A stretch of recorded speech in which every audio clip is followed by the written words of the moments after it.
This is a lesson from our iPad animation course. To get the full course, go to bloopanimation.com/iPad animation.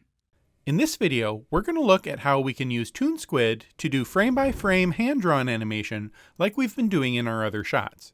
The feature set in ToonSquid is a little more complex, but in a way that ultimately makes hand-drawn animation more flexible and easy to do.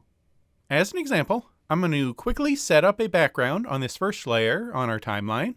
I'm going to use the Path tool, and I'm going to make a rectangle. Then in the color settings for the fill on this layer, I'm going to set it to gradient mode and make a nice vertical sky blue to white gradient. Then I'm going to draw another rectangle and use a gray gradient to establish a cement ground plane. Of course, it doesn't do us any good if it's only on the first frame.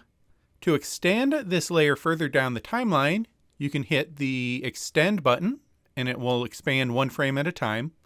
Or if you have empty room, you can extend by dragging these retiming handles at the edge of the drawings. Or if you know where you want it to end, you can just come out to that frame and then hit extend.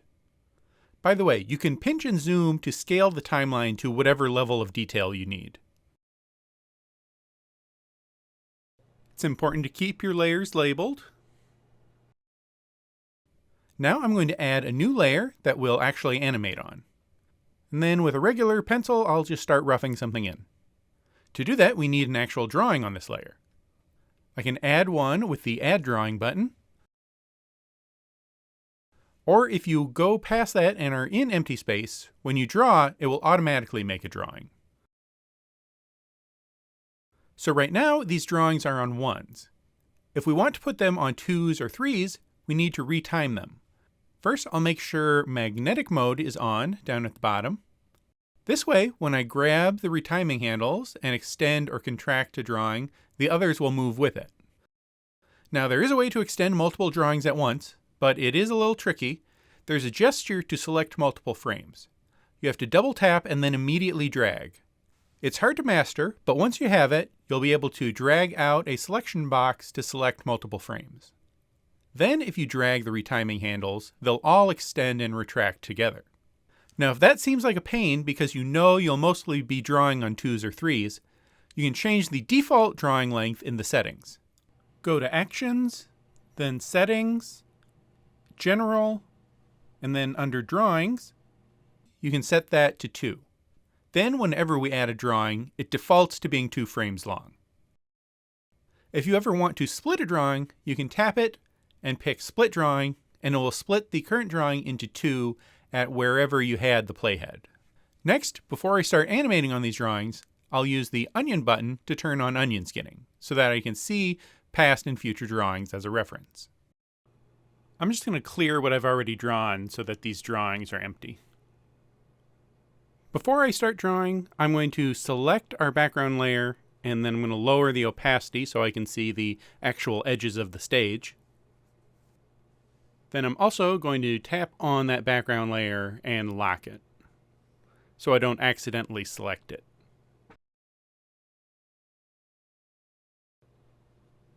Now I'm going to start roughing in our standard bouncing ball example.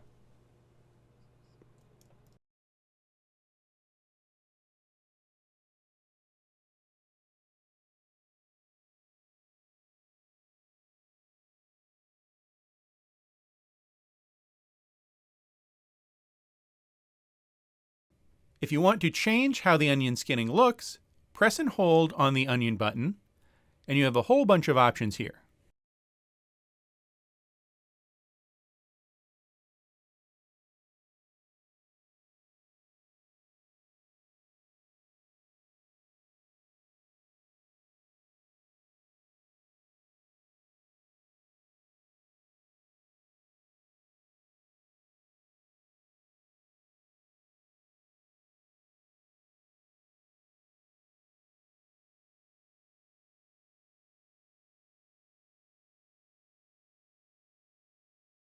Also, if you don't like flipping through your drawings by moving the playhead or using the back and forth arrows, You can drag with 3 fingers up and down anywhere on the screen to flip back and forth through the drawings.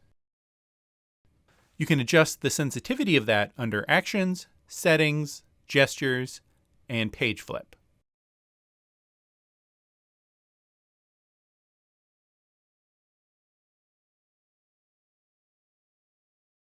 Lastly, to check how your animation plays in real time, press the play button.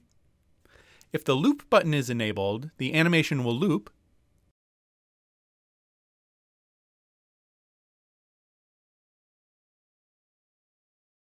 If you press and hold on the loop button, you can change it from regular loop to boomerang.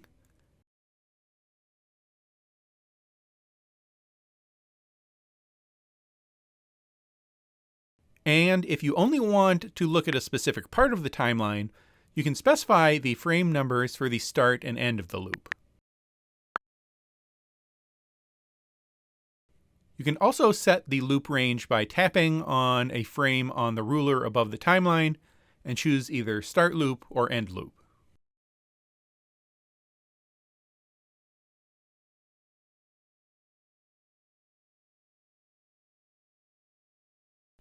So that's good enough for the rough animation level. But what about when we need to do cleanup and color? Well, for frame-by-frame animation like this, it wouldn't make sense to put the cleanup and coloring on a new drawing layer, because remember, the layers we create here don't carry over to the next drawing. So you'd have to recreate them for every new drawing. What makes more sense is to add another timeline layer, and then just make sure when you add drawings, you're matching the timing of the drawings in the rough layer. I'm going to fill this with empty drawings.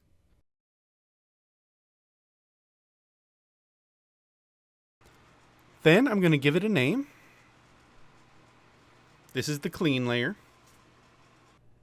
Then, while I've got this layer of empty drawings, I'm going to duplicate it, and this will be our color layer. Then one more copy, and this will be our shading layer.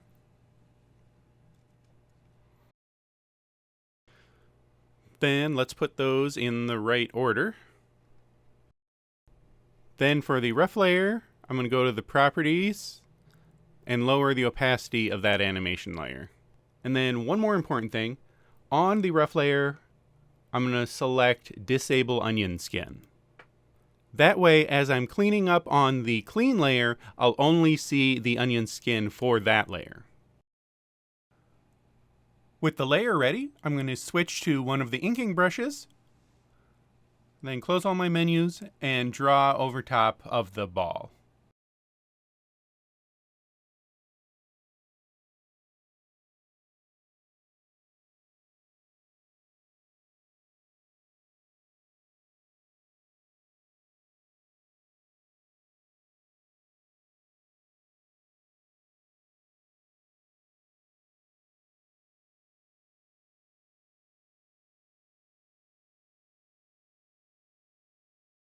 Then at the very end, I want to extend this last frame so that the ball can actually pause when it comes to a stop. I'm going to do the double tap drag gesture to select all of those final drawings. And I have to unlock the background layer. And then I can use the handles to extend that out. And I need to set that as the new end point of the loop settings.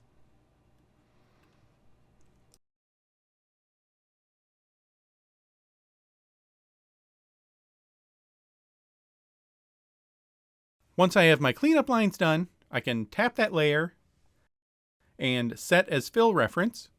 Then on the color layer, use the paint bucket tool to color all of the frames there.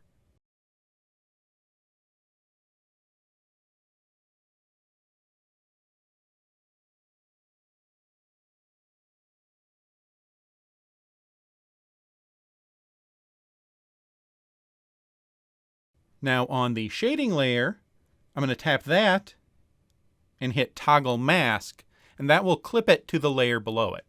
So when I paint in with a darker color, it stays within the color that we've already painted.